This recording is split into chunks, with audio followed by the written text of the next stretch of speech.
بسم اللہ الرحمن الرحیم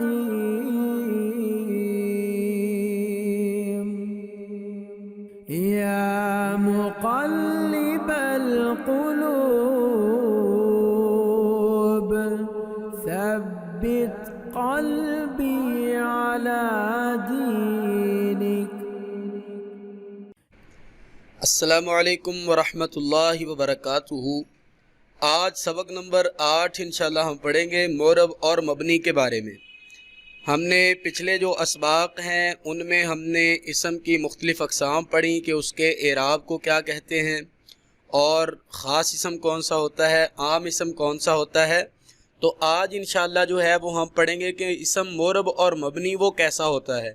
ایک جنرل سی بات میں آپ کو بتا دیتا ہوں مورب اور مبنی کے بارے میں۔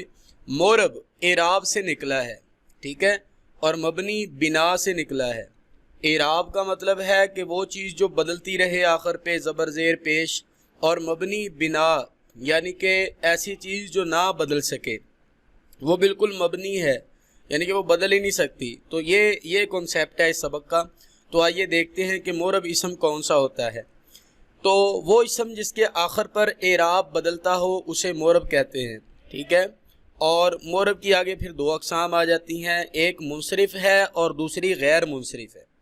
تو جو منصرف ہوتی ہے اس کو منصرف ایسے اسم کو کہتے ہیں کہ جس کے آخری حرف پر تنوین آئے۔ تنوین آپ کو پتہ ہے کہ دو زبر، دو زیر اور دو پیش، اس کو تنوین کہتے ہیں، اور یہ موقع کی مناسبت سے بدل بھی جاتی ہے، ٹھیک ہے۔ اگر پیچھے کوئی عامل جیسا بھی ہوگا اس حساب سے یہ جو تنوین ہے وہ بدل جائے گی۔ انہیں منصرف کہتے ہیں، یعنی کہ منصرف انصراف سے نکلنا ہے، یعنی کہ بدلنا نکلتا ہے، یعنی کہ بدلنا، ٹھیک ہے۔ تو اس لیے اس کو منصرف کہتے ہیں، یعنی کہ اس میں رد و بدل ہو سکتی ہے اور آخر پر اس کے تنوین آتی ہے، اور تینوں حالتیں ہی اس کی ہو سکتی ہیں، رفعی حالت بھی اور اسی طرح اس کی جو ہے وہ نسبی حالت بھی اور جری حالت، تینوں حالتیں اس پر آ سکتی ہیں۔ جی، یہ تقریباً 85% اسماء ہیں اور ان پر تینوں طرح کا اعراب آ سکتا ہے۔ جب آپ قرآن پاک کو اٹھاتے ہیں تو ان میں آپ دیکھیں گے کہ بہت زیادہ اسماء ایسے ہیں کہ جن کے اوپر تنوین آتی ہے۔ یہ سارے کے سارے اسماء جن کے اوپر تنوین آتی ہے، یہ سارے کے سارے اسماء جو ہیں یہ منصرف ہیں، یعنی کہ مورب ہیں، اور مورب کی آگے پہلی قسم منصرف ہیں، یعنی کہ ان پر اعراب بدل سکتا ہے۔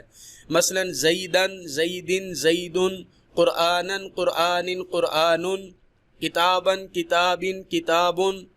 اور اگلی بات اس میں یہ آپ ذہن میں رکھیں کہ اگر ان کے شروع میں الف لام آ جائے تو تنوین ختم ہو جاتی ہے۔ مثال کے طور پہ کتابن کو کے شروع میں اگر آ جائے الف لام تو الکتابہ، ٹھیک ہے، پھر تنوین ختم ہوگی، ایک ہی زبر رہ جائے گی۔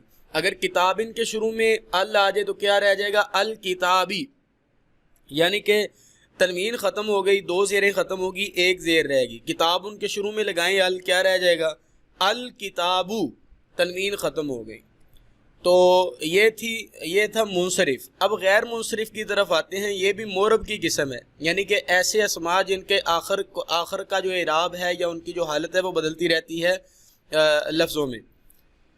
تو غیر منصرف ایسے اسم ہیں جن پر تنوین نہیں آتی۔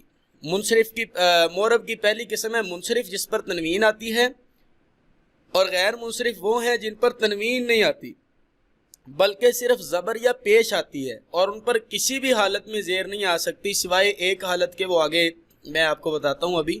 یعنی کہ ایسے اسم جن پر تنوین نہ آئے بلکہ صرف زبر یا پیش ہو۔ قرآن پاک میں آپ دیکھیں ایسے اسماء جن کے اوپر زبر یا پیش ہوتی ہے وہ غیر منصرف ہوتے ہیں، اور آگے ہم انشاءاللہ اس کی نشانیاں پڑھتے ہیں کہ غیر منصرف اسماء کون سے ہوتے ہیں۔ تو ایسے اسماء کو غیر منصرف کہتے ہیں۔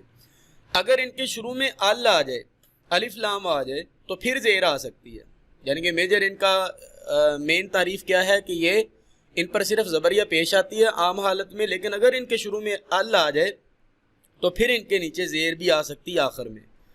یہ تقریباً 13% اسماء ہیں پورے قرآن پاک میں، یا پھر عربک میں 13% اسماء ہوتے ہیں۔ یہ اتنے زیادہ نہیں ہوتے، منصرف زیادہ ہوتے ہیں، وہ 85% ہیں۔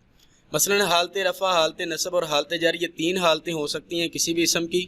تو حالت رفع میں ابراہیم ہوگا، حالت نصب میں ابراہیمہ ہوگا، حالت جر میں بھی ابراہیمہ ہوگا۔ دو چیزیں آپ نے نوٹ کی یہاں پہ کہ ایک تو ان کے آخر میں تنوین نہیں آئی، ابراہیمن نہیں ہے، ابراہیمن نہیں ہے، ابراہیمن نہیں ہے۔ دوسری چیز آپ نے یہ نوٹ کی کہ حالت جر میں ہونا چاہیے تھا ابراہیمی، لیکن یہاں پر بھی ابراہیمہ ہے. کیوں؟